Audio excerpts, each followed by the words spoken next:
Hello நண்பர்களே, வணக்கம். நான் உங்கள் பிரியா. இன்றைக்கி நம்ம பார்க்க போகிற பதிவு என்ன அப்படின்னு பார்த்தீங்கன்னா, நம்மளுக்கு இன்றைக்கி கார்த்திகை 2ஆம் செவ்வாய்க்கிழமை. இன்றைக்கி நான் சொல்லக்கூடிய இந்த ஒரு பூஜை முறையை நீங்கள் முருகருக்கு செஞ்சீங்க அப்படின்னா உங்களோட கடன் பிரச்சனைகள்லாம் தீர்ந்து உங்களுக்கு வீடு வாங்கணும்னு நீங்கள் நினச்சிருந்தாலோ, இல்லை குழந்தை இல்லை, உங்களுக்கு வேலை வேண்டும், என்ன வேண்டுதலாக இருந்தாலும் அதை நான் சொல்கிற மாதிரி நீங்கள் பண்ணுங்கள். கண்டிப்பாக உங்களுக்கு நிறைவேறும். கரெக்டாக 6 செவ்வாய்க்கிழமை நீங்கள் தொடர்ந்து இதை பண்ணணும். அது என்ன முறைன்னு சொல்லிட்டு நம்ம இந்த பதிவில் பார்க்கலாம். ஸோ இன்றைக்கி முருகருக்கு நீங்கள் என்ன பண்ணணும் அப்படின்னு பார்த்தீங்கன்னா, 6 அகல் விளக்கு தீபம் ஏற்றுறது ரொம்பவும் விசேஷம். அதுவும் வெற்றிலை தீபம் போட்டிங்க அப்படின்னா அது இன்னும் கொஞ்சம் விசேஷம். ஏன்னா இன்றைக்கி செவ்வாய்க்கிழமை முருகனுக்கு உகந்த நாள். உங்கள் எல்லாருக்குமே தெரியும். நம்மளுக்கு முருகனுக்கு எது தொடங்குறதா இருந்தாலும் செவ்வாய்க்கிழமை தொடங்கணும் அப்படின்னா அது கண்டிப்பாக நம்மளுக்கு சக்ஸஸ் ஆக முடியும். அதனால தான் நான் சொல்கிறேன். இன்றைக்கி வெற்றிலை தீபம் நீங்கள் போட போகிறீங்க அப்படின்னா இன்றைக்கி கூட நீங்கள் தொடங்கலாம். அது அப்படி இல்லை, வெற்றிலை தீபம் போடலைன்னா ஒரு அகல் தீபம் ஏற்றுங்க. அதுவும் நெய் தீபமாக ஏற்றுறீங்க அப்படின்னா சிறப்பு. இல்லாட்டி நல்லெண்ணெய் தீபம் ஏற்றுங்க. சிவப்பு நிற திரி போட்டு ஏற்றுங்க. சிவப்பு நிற திரி இல்லைன்னா வெள்ளை திரியில் குங்குமம் அந்த இது கலந்து அப்புறமா அது சிவப்பு நிறமாக மாறிடும். அதுக்கப்புறமா நீங்கள் தீபம் ஏற்றிக்கலாம். அப்படி இல்லை, நான் என்கிட்ட நான் வெள்ளைத்திரி போட்டு ஏற்றுறேன்னா உங்கள் விருப்பம். உங்களுக்கு என்ன செய்யணும்னு விருப்பமோ அதை நீங்கள் செய்யலாம். உங்களுக்கு என்ன நெய்வேத்தியம் செஞ்சு வைக்கணும்னு தோணுதோ செஞ்சு வைங்க. இல்லாட்டி வைக்காட்டியும் ஒன்றும் இல்லை, கற்கண்டு கூட வச்சாலும் போதும். இந்த வேண்டுதலுக்கு நம்மளுக்கு தேவையானது 6 அகல் விளக்கு, இல்லை ஒரு அகல் தீபம், இல்லை 6 வெற்றிலை தீபம் போடுறீங்கன்னா 6 வெற்றிலை, சந்தனம், குங்குமம், அதுக்கப்புறமா சிகப்பு நிறத்திரி, அப்புறம் 6 பிரிஞ்சி இலை, பிரியாணி இலை ஆறணும். இவ்வளோ இருந்தால் போதும். அப்புறம் அதில் எழுதுறதுக்கு மார்க்கர் வேணும். ரெட் கலர் மார்க்கர் தான் வேணும். கண்டிப்பாக எடுத்து வச்சுக்கோங்க.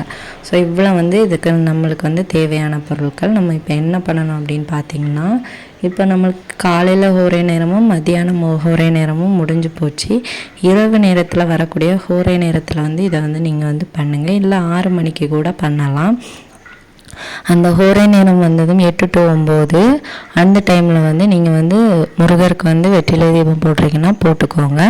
இல்லை ஒரு அகல் தீபம் ஏற்றுறீங்கன்னா அந்த அகல் தீபத்தை ஏற்றிடுங்க. நல்லெண்ணெயிலையோ இல்லை நெய்யிலையோ ஏற்றி முடித்ததுக்கப்புறமா அந்த எரியிற அந்த தீச்சுடரில் அந்த பிரிஞ்சி இலை சொன்ன பிரியாணி இலை அதில் உங்களுக்கு என்ன தேவையோ அதை நீங்கள் அந்த மார்க்கரால் எழுதுங்க. இப்போ வீடு வேணும்னா வீடு வேணும் அப்படின்னு எழுதுங்க. கடன் தீரணும்னா கடன் தீரணும். குழந்தை வேணும்னா குழந்தை. உங்களுக்கு என்ன வேண்டுதல் இருக்கோ அதை உங்கள் மனசில் இருக்க வேண்டுதலை நீங்கள் அதில் எழுதுங்க. எழுதிட்டு 5 நிமிஷம் முருகர்கிட்ட ப்ரேயர் பண்ணிக்கோங்க. எனக்கு இதெல்லாம் தாங்கப்பான்னு சொல்லி கேளுங்க. மனசுருகி கேளுங்க. கண்டிப்பாக அவர் தருவார்.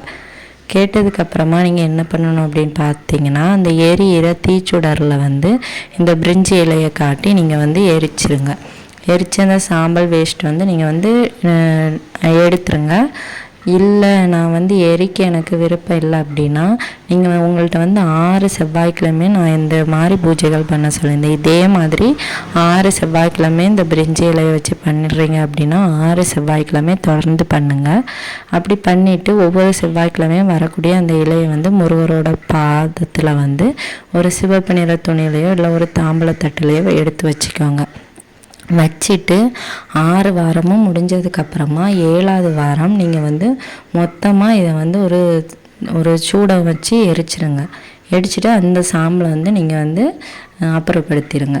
அப்படியும் பண்ண எனக்கு விருப்பம் இல்லை, எனக்கு எரிக்கவே விருப்பம் இல்லை அப்படின்னா நீங்கள் ஏதாவது கால்படாத இடத்துல போடலாம். இல்லை ஓடுற தண்ணீரில் கொண்டு போடலாம். இப்படி மட்டும் நீங்கள் செஞ்சால் போதும். இந்த பிரிஞ்சி இலை பரிகாரம் ரொம்பவும் கண்டிப்பாக நிறைவேறும். ரொம்பவும் நல்ல ஒரு பலன் தரக்கூடிய பரிகாரம். கண்டிப்பாக செஞ்சு பாருங்கள்.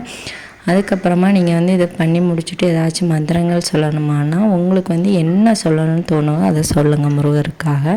முருகரோட நாமம் எது சொல்லணுன்னாலும் சொல்லலாம். 108 முறை, 6 முறை, 9 முறை, எவ்வளோ வேணாலும் சொல்லலாம். உங்களுக்கு தெரிஞ்ச முருகர் நாமங்களை வந்து சொல்லிக்கோங்க.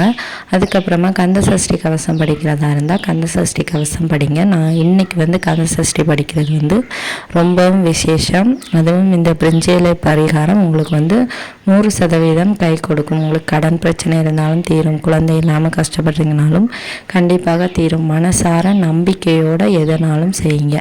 ஒரு சில பேருக்கு வந்து டைம் ஆகும்.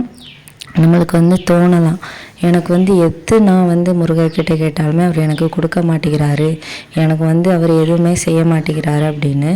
அப்படியெல்லாம் நினைக்காதீங்க. உங்களோட கர்ம வினைகளை பொறுத்து உங்களுக்கு கொஞ்சம் டைம் ஆகுமே தவிர மற்ற மாதிரி உங்களுக்கு வந்து எல்லாமே நிறைவேற தான் செய்யும். ஸோ மனசை தளர விடாமல் நம்பிக்கையோடு எல்லா வேண்டுதல்களையும் செய்யுங்க. கண்டிப்பாக முருகன் எல்லாத்துக்கும் சேர்த்து உங்களுக்கு வந்து பலன் தருவார். நம் சொந்த கடவுளாகிய கந்த கடவுள் நம்ம அனைவரின் பிரச்சனைகளையும் தீர்த்து நம்ம அனைவரின் வாழ்க்கையும் வந்து மேம்படுத்துவார். இது நிதர்சனமான உண்மை. நம்ம வந்து எப்பவுமே அவரை நம்புவோம். வெற்றிவேல் முருகனுக்கு அரோகரா.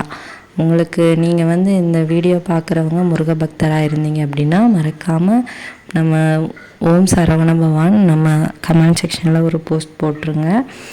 இந்த வீடியோவின் பதிவு வந்து உங்களுக்கு உபயோகமாக இருந்துச்சு அப்படின்னா லைக் பண்ணுங்கள், ஷேர் பண்ணுங்கள், மறக்காமல் கமெண்ட் பண்ணுங்கள். மறக்காமல் நம்ம சேனலை சப்ஸ்கிரைப் பண்ணி வச்சுக்கோங்க.